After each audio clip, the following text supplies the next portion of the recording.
So what we did was we created a dummy to make it look like Bill Clinton. And we went out to the Goodwill store and we bought a suit because it was very cheap. So we dressed up the dummy to look like Bill Clinton in a suit. And he had a folder, and on the letter, we wrote in our company letterhead, and it said that, Dear Mr. VP of Sales for XYZ company, I have friends at Global Connections, my last company, who do this great service. I'm in Toronto for a G8 Summit, and I thought I'll take a minute to introduce my friends to you. So then we also put a button on him that said that, that actually said, I'm here to see Mr. VP of Marketing. It's okay, I'll wait. So we had a driver in a limousine pick up this dummy, deliver it to, let's say, the head office of Canadian Tire, and put him down at the foyer of the head office and put him down in the waiting area. So everybody's passing by and going, what is this Bill Clinton here? So that would obviously create a call back for us. Like, who left this thing here, right? Because obviously they have to call us to pick it up. So, but actually because of the creativity there, that got us into quite a few large companies. So that got us into the automotive industry with Ford and Jaguar and Volvo as our clients at that point. So it was so Bill Clinton really did his job. And the great thing about it is that it only cost us a suit from the Goodwill store. So that was a fun project that we did. Like, we did a couple of other things to get ourselves lead generation, but that was one of my good marketing ideas that we did.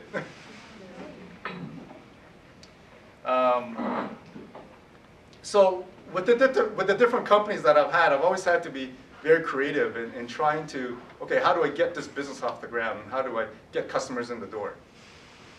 And that's really what my current company does. We help other companies do that. So I'm actually trying to apply my skill sets of what I've learned over the years to help other companies, but using social media tools. So with that, I'd just like to share a few things with you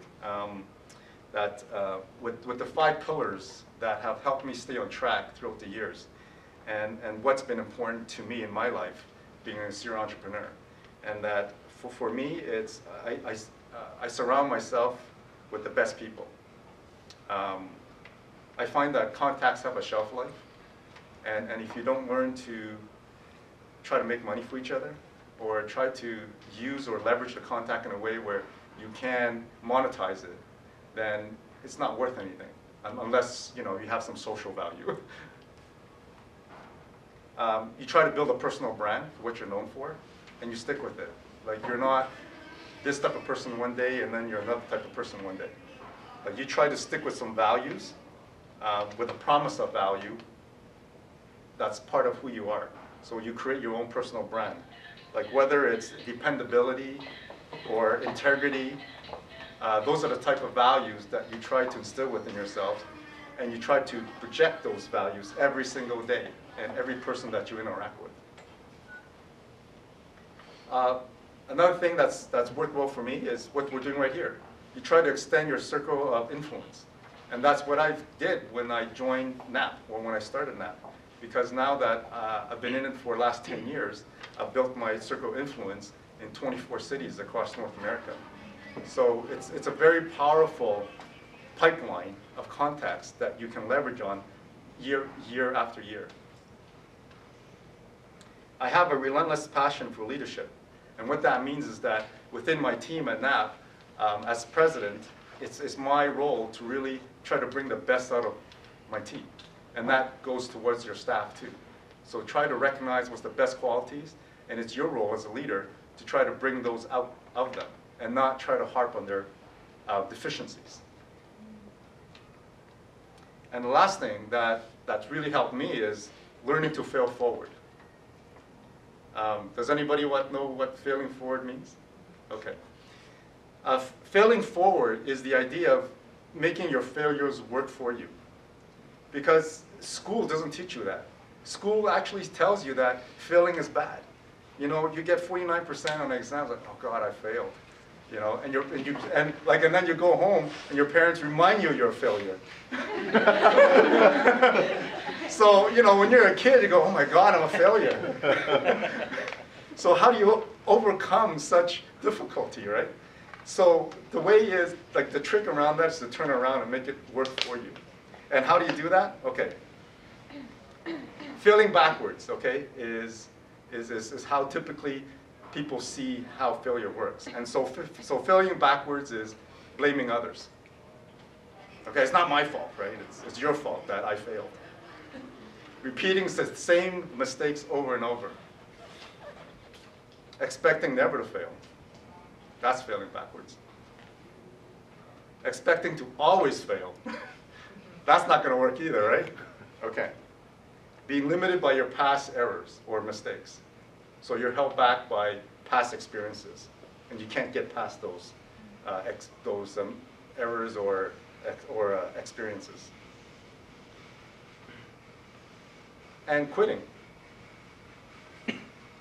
So when you have all these things all added up, you end up believing that you're a failure. So anything you try, it's going to fail. So this is failing backwards. Okay, how do we take this and put it aside and say, okay, I'm going to try to fail forward from now on. Okay, I'm going to try to make failures work for me.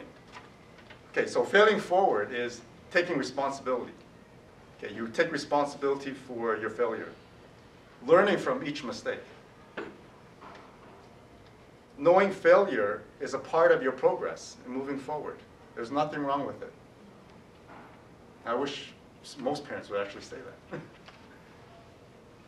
Keeping a positive attitude and not letting that failure get to you, that it's so life-changing that you can't move forward. Challenging outdated assumptions. Because most people will say, well, it's always been done this way. Why are you doing it this way? It doesn't make sense. Failing forward is also about taking new risks. So when you're an entrepreneur, you're always taking new risks. So that's failing forward. And persevering.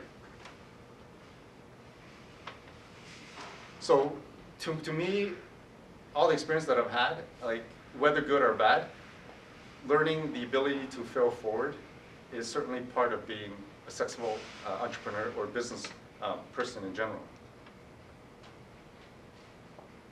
So my current company that I'm with right now, it's called Wyse Limited, and it's because I got bought out from my last one, and so I was out of a job, and and I had to start another company. So within the next, I think I have a shelf life of about 10 more years. And I think I have about 5 more companies within me in the next 10 years. And that's kind of how I see myself. So thank you very much. And if you have any more questions. That's amazing. I didn't know that.